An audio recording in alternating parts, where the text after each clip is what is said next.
دیاردەی کۆچی نایاسایی گەنجان لە هەرێمی کوردستان و عێراق گەیشتۆتە ئاستێکی مەترسیدار.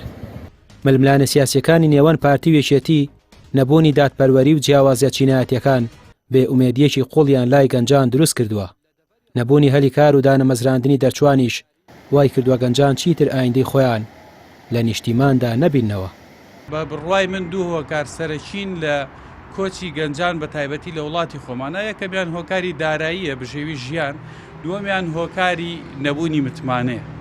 ئێستا بە تایبەتی لە وڵاتی خۆمانە گەنجی ئەم وڵاتە لایەنی تەواو دەرهاویشتە سیاسیەکان تەمومژ و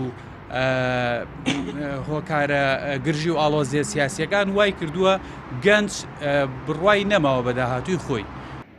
لە 2025 31,455 هاوڵاتی کۆچیان کردووە لە کوردستان و لە عێراقەوە بۆ دەرەوەی وڵات کە تایدا 12 قوربانی لێکەوتۆتەوە بە گشتی، هەروەها کە دوانیان نادیارە و گیان لە دەستدانیشتمان 10 کەس بووە و بۆ ئەم ئامارانەیە مەلامانە بۆ هاوڵاتیانەیە کە سەر و 18 ساڵ و هەروەها لە ڕێگەی دەستگای کۆچی نێودەوڵەتی و تۆمار کراون. دیپۆرتکردنەوە بەداخەوە لە وڵاتانی ئەوروپا هێشتا بەردەوامی هەیە و ئەوروپاش با بڵێن وڵاتانی ئەڵمانیا بە پلەیەک و بەریتانیا و هەروەها وڵاتانی تریش هێشتا دیپۆرتکردنەوە بەکووتمان بەردەوامی هەیە و تایدا یعنی بەداخۆ ژمارەیەکی زۆر دیپۆرتەکرێنەوە.